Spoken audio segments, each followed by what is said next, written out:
Je m'appelle Léa Lévy, j'ai fait mes études à l'école des mines en option géosciences car je voulais comprendre la nature. Oui, rien que ça. Mais en dernière année, j'ai compris que les débouchés classiques type mine pétrole, ça me tentait moyen. Je voulais plutôt m'orienter vers la géothermie et savoir comment on repère et exploite la chaleur stockée sous la surface de la Terre. La géothermie en contexte volcanique, ça me faisait particulièrement bien rêver.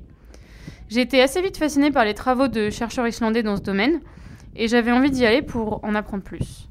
Mais il fallait trouver un cadre. Du coup, j'ai intégré l'Institut de technologie et d'innovation de PSLIT, en 2014. Cette formation m'a permis d'aller au bout de cette idée un peu risquée, en étant libre et encadrée. En janvier 2015, je suis partie en Islande pour la première fois. Les minéraux, moi je les vois comme des êtres qui peuvent communiquer avec nous si on arrive à les comprendre. Donc là c'est très clair, on voit des manifestations de surface, on voit même des fumerolles. Et donc on sait qu'il y a une circulation de fluide chaud qui a abouti à la formation de ces minéraux. Mais comment est-ce qu'on peut prévoir la circulation de ces fluides chauds quand on ne voit pas ces manifestations de surface? Et bien, c'est l'objet de ma thèse, à savoir d'apprendre à reconnaître ces minéraux par des méthodes électriques.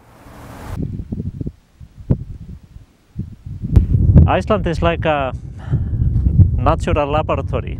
We have many volcanoes and geothermal areas of different types, and here we can do research that we cannot do elsewhere. It is easy, we have good infrastructure, we monitor the volcanoes well, and we are collaborating exactly in this area with a power company, Landsvirkjun, that is very beneficial for this research. Well, yeah, geothermal is very important for Iceland, both for space heating and also power production. And I have been working at ISOR, Iceland Geosurvey, as a geophysicist, mapping geothermal resources. And we map them by measuring the electrical conductivity of the rocks. And geothermal interacts with the rocks and makes some minerals. Some of them are conductive, and we map these conductive minerals. But sometimes we find that when we drill, that we are drilling into an inactive part of the geothermal systems, but what we want to do is to drill into the active parts. And what Leah is doing is helping us understand how these mineral forms, how they behave, and hopefully that we can learn how to distinguish between active and inactive parts of the geothermal systems.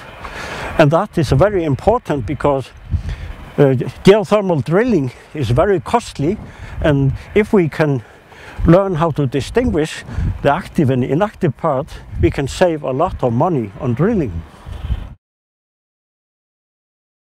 Je crois que j'ai beaucoup de chance de travailler avec une entreprise comme ISOR parce que bien que ce soit des industriels avec les contraintes qui vont avec, ils ne cherchent pas juste des réponses simples à des questions compliquées. Ils ne s'attendent pas à ce que je trouve une équation qui va répondre à toutes leurs questions. Il y a vraiment une démarche de questionnement scientifique, ça les intéresse scientifiquement et c'est vraiment super pour effectuer un travail de recherche. C'est vrai qu'au cours de ma thèse, je me suis rendu compte que en fait, le pire ennemi du chercheur, c'est de vouloir trouver des résultats spectaculaires ou de vouloir trouver des résultats qui satisfont les besoins de l'industrie au détriment de la rigueur scientifique. Et j'ai pas ce problème chez ISOR.